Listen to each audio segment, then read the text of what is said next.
बिस्मिल्लाहिर्रहमानिर्रहीम अस्सलाम वालेकुम स्टूडेंट्स। लास्ट वाले लेक्चर के अंदर हमने 1.5 का क्वेश्चन नंबर 1 सॉल्व किया था। उसके अंदर हमने ये सीखा था कि मैट्रिक्स का डिटर्मिनेंट किस तरह से लिया जाता है। आज हम इसी एक्सरसाइज का क्वेश्चन नंबर 2 जो है वो सॉल्व करेंगे और उसके अंदर हम ये सीखेंगे कि सिंगुलर मैट्रिक्स क्या होता है और नॉन सिंगुलर मैट्रिक्स क्या होता है। तो सिंगुलर मैट्रिक्स और नॉन सिंगुलर मैट्रिक्स को समझने से पहले आपको मैट्रिक्स का डिटर्मिनेंट फाइंड करना आता हो। तो अगर आपने लास्ट वाला लेक्चर नहीं देखा तो उसको जरूर देखिएगा, वो लेक्चर आपको समझ आएगा तो तभी इस लेक्चर को आप समझ सकेंगे। अगर वो लेक्चर आपको समझ नहीं आएगा या वो लेक्चर आपने नहीं देखा तो आज का लेक्चर आपको बिल्कुल भी समझ नहीं आएगा। तो चलें हम मूव करते हैं क्वेश्चन नंबर 2 की तरफ। क्वेश्चन नंबर 2 का पहला पार्ट मैंने लिखा है। इसके अंदर वो ये पूछता है find which of the following matrices are singular और नॉन सिंगुलर्स। तो सिंगुलर मैट्रिक्स जो होते हैं जिनका डिटर्मिनेंट, जिनका जो मक्ता है, अगर वो हम फाइंड करें तो आंसर 0 आ जाए तो उसको हम सिंगुलर बोलते हैं, और जिनका आंसर 0 के बगैर आ जाए, कोई भी आ जाए तो नॉन ज़ीरो यानी आंसर आ जाए तो उसे जो है वो हम नॉन सिंगुलर बोलते हैं। तो अब हम क्वेश्चन को सॉल्व करते हैं। यहाँ पे इसका डिटर्मिनेंट लेने के लिए लास्ट वाले लेक्चर में मैं डिटर्मिनेंट जो है उसका मेथड आपको समझा चुका हूँ कि डिटर्मिनेंट किस तरह से लेते हैं। 3, 6, 2, 4 डिटर्मिनेंट लेंगे, डायगोनल एंट्रीज को मल्टीप्लाई करें तो ये बनता है जी 12 माइनस, फिर नॉन डायगोनल्स को मल्टीप्लाई करें, ये भी 12 बनता है। तो इस तरह 12 से कट गया, आंसर क्या आया 0। तो नीचे आप लिख देंगे कि ये क्या है, सिंगुलर मैट्रिक्स है। ठीक, अच्छा इसी तरह इसका एक और पार्ट जो है वो हम सॉल्व कर लेते हैं। इसका डी पार्ट,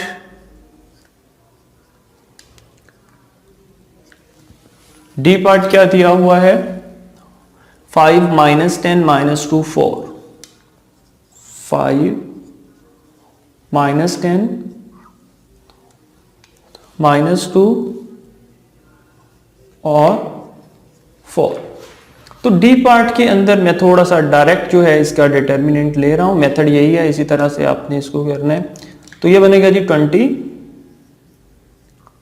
माइनस और प्लस 20, माइनस माइनस मल्टीप्लाई होंगे तो प्लस 20 हो जाएगा। तो इसका आंसर भी क्या आ रहा है, 0 आ रहा है। तो इसका मतलब है ये भी क्या है, सिंगुलर है। चलें एक नॉन सिंगुलर भी करके देख लेते हैं हम। बी पार्ट जो है वो इसका सॉल्व करते हैं हम, सॉरी थर्ड पार्ट, उसके अंदर हमें बी मैट्रिक्स दिया हुआ है। बी मैट्रिक्स क्या है, 4 1 3 2,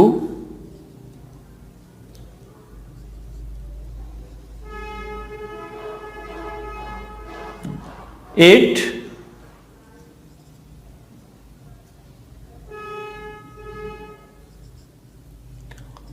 माइनस 3। तो 8 में से 3 को निकाल दें, 5। तो ये हमारे पास क्या है, नॉन सिंगुलर है, ये भी सिंगुलर है और ये भी सिंगुलर है। ठीक है, जिसका आंसर 0 आ जाए वो सिंगुलर होगा और जिसका आंसर नॉन 0 आ जाए वो नॉन सिंगुलर होगा। नेक्स्ट हम मूव करते हैं क्वेश्चन नंबर 3 की तरफ। क्वेश्चन नंबर 3 के अंदर वो ये कहता है find the multiplicative inverse of each, यानी जितने भी हमें मैट्रिक्स दिए हुए हैं उनका हमने मल्टीप्लिकेटिव इनवर्स फाइंड करना है। तो मल्टीप्लिकेटिव इनवर्स जो है उसका फार्मूला मैं पहले बता देता हूं आपको, उसके बारे में हम पहले सीख लें कि मल्टीप्लिकेटिव इनवर्स क्या है। मल्टीप्लिकेटिव इनवर्स का ये फार्मूला, फॉर एग्जांपल कोई ए मैट्रिक्स हमें दिया हुआ है, उसका हम मल्टीप्लिकेटिव इनवर्स फाइंड करना चाह रहे हैं, तो ये साइन होता है मल्टीप्लिकेटिव इनवर्स का। जिस तरह मैंने बताया था ट्रांसपोज के लिए हम स्मॉल टी इस्तेमाल करते हैं, नेगेटिव के लिए स्टार्ट में माइनस लगा देते हैं। तो मल्टीप्लिकेटिव इनवर्स का जो साइन है वो हम क्या करते हैं, ए का मालूम कर रहे हैं तो ए के ऊपर -1 जो है, बी का कर रहे हैं तो बी के ऊपर, इसी तरह से। ठीक है जी। तो इसका फार्मूला क्या है? इसका फार्मूला होता है जी ए मल्टीप्लिकेटिव इनवर्स के लिए 1 ओवर ए का डिटर्मिनेंट मल्टीप्लाइड बाय एडजाइंट ए। ठीक है जी, यानी ए 1 ओवर ए का डिटर्मिनेंट लेना अभी आप सीख चुके हैं कि डिटर्मिनेंट जो है वो किस तरह से लिया जाता है। अब नई चीज जो यहां पे आई है वो है एडजाइंट।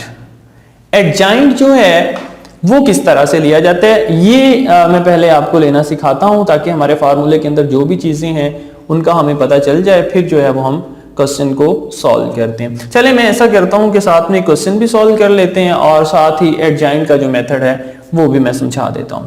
ठीक है जी। अच्छा, इसका क्वेश्चन फर्स्ट पार्ट हम सॉल्व करते हैं। सबसे पहले फर्स्ट पार्ट जो हमारे पास है वो है ए दिया हुआ है जी हमें -1 3 2 0 -1 3 2 और 0। अच्छा, अब हमने इसका जो है वो डिटर्मिनेंट फाइंड करना है। डिटर्मिनेंट फाइंड करने से पहले आपने एक बात याद रखनी है, वो ये वाली कि पहले आप उस मैट्रिक्स का डिटर्मिनेंट फाइंड कर लेंगे। इनवर्स फाइंड करने से पहले आपने एक बात याद रखनी है कि जो भी आपको गिवन मैट्रिक्स होगा उसका पहले आप डिटर्मिनेंट फाइंड करेंगे। अगर तो उसका डिटर्मिनेंट फाइंड करने से हमारे पास जवाब 0 आ जाता है, ठीक है, तो फिर उसका इनवर्स पॉसिबल ही नहीं है। यानी अगर वो जो गिवन मैट्रिक्स है वो सिंगुलर है तो फिर उसका जो इनवर्स है मल्टीप्लिकेटिव इनवर्स वो पॉसिबल ही नहीं है। और अगर उसका जो डिटर्मिनेंट है वो नॉन सिंगुलर आता है यानी 0 के अलावा कोई आंसर आता है तो फिर हम उसका मल्टीप्लिकेटिव इनवर्स फाइंड कर सकते हैं। ठीक है जी, तो सबसे पहले हम डिटर्मिनेंट फाइंड करके चेक करते हैं। इसका सॉल्यूशन में चलते हैं, हम करते हैं जिसका डिटर्मिनेंट फाइंड करते हैं। तो डिटर्मिनेंट इसका क्या होगा, -1 को 0 से मल्टीप्लाई करें, 0 माइनस फार्मूले वाला, 3 को 2 से मल्टीप्लाई करें तो 6 आ जाएगा। अच्छा, इसका आंसर बन रहा है जी -6। तो इसका मतलब ये हुआ कि हमारे पास इसका जो डिटर्मिनेंट है वो नॉन सिंगुलर आंसर में आया, मतलब नॉन जीरो आया है, और ये जो मैट्रिक्स है ये नॉन सिंगुलर है। तो इसलिए अब हम इसका मल्टीप्लिकेटिव इनवर्स फाइंड कर सकते हैं। ये हमने इसका डिटर्मिनेंट फाइंड कर लिया। अब हम इसका फाइंड करेंगे एडजाइंट। ठीक है, 1 ओवर डिटर्मिनेंट हमने फाइंड कर लिया। अब इसका एडजाइंट फाइंड करेंगे। तो एडजाइंट के लिए हम क्या करते हैं, किसी भी मैट्रिक्स का जब आपने एडजाइंट फाइंड करना हो तो उसका तरीका यह है कि आपके पास ये जो डायगोनल एंट्रीज हैं उनकी प्लेसेस चेंज कर देते हैं, यानी उनकी जगह चेंज कर देंगे, और जो नॉन डायगोनल एंट्रीज हैं उनके साइन चेंज कर देते हैं, उनकी अलामात जो है वो चेंज कर देते हैं। ठीक है जी। अच्छा, अब मैं एडजाइंट लेने लगा हूं ए का। आप क्या लिखेंगे, adjoint A is equal to, तो एडजाइंट के लिए क्या करेंगे, ये जो डायगोनल एंट्रीज हैं इनकी प्लेसेस चेंज कर देंगे, यानी यहां 0 और यहां -1, और ये जो नॉन डायगोनल एंट्रीज हैं इनके साइन चेंज कर देंगे। ये +3 था तो -3 हो जाएगा, +2 था -2 हो जाएगा। ठीक है जी। तो यहां पे हमारे पास ये इसका एडजाइंट आ गया। बस नेक्स्ट आप फार्मूले के अंदर इसको पुट कर दें तो आपका क्वेश्चन सॉल्व हो जाएगा। ए का इनवर्स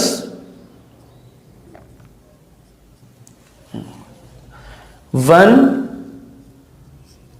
ओवर ए का एडजाइंट। अब ए का एडजाइंट ए का डिटर्मिनेंट क्या था, -6, फिर एडजाइंट लिखेंगे। एडजाइंट हमने ये वाला फाइंड कर लिया,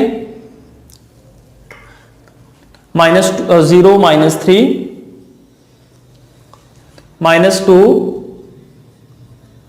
-1। अब ये वाली जो रकम है अंदर हर एक के साथ मल्टीप्लाई होगी, यानी ये 1/6 जो है इसके साथ भी मल्टीप्लाई होगा, इसके साथ भी होगा, इसके साथ भी होगा और इसके साथ भी होगा। जब जीरो के साथ कोई चीज मल्टीप्लाई होती है तो वो जीरो हो जाती है। अब इसको जब इसके साथ मल्टीप्लाई करेंगे माइनस माइनस से कट जाएगा, 3 1 3, 3 2 6, तो यहां पे हमारे पास 1/2 आएगा। जब इससे मल्टीप्लाई करेंगे तो माइनस माइनस से कटेगा, 2 1 2, 3 2 6, 1/3। इसी तरह माइनस माइनस से मल्टीप्लाई होगा प्लस, तो ये हमारे पास 1/6 बन जाएगा। तो इस तरह से जो है वो हम मल्टीप्लिकेटिव इनवर्स फाइंड करते हैं। स्टूडेंट्स, आज हमने क्वेश्चन नंबर 2 और क्वेश्चन नंबर 3 जो है उनको सॉल्व किया है और हमने ये सीखा है कि सिंगुलर मैट्रिक्स क्या होता है, नॉन सिंगुलर मैट्रिक्स क्या होता है और मैट्रिक्स का मल्टीप्लिकेटिव इनवर्स किस तरह से फाइंड किया जाता है। तो उम्मीद है आपको आज का लेक्चर जो है वो समझ आया होगा। आज का लेक्चर हम यहीं पे ख़त्म करते हैं। नेक्स्ट लेक्चर में इंशाल्लाह दोबारा मुलाकात होगी। तब तक के लिए अल्लाह हाफिज़।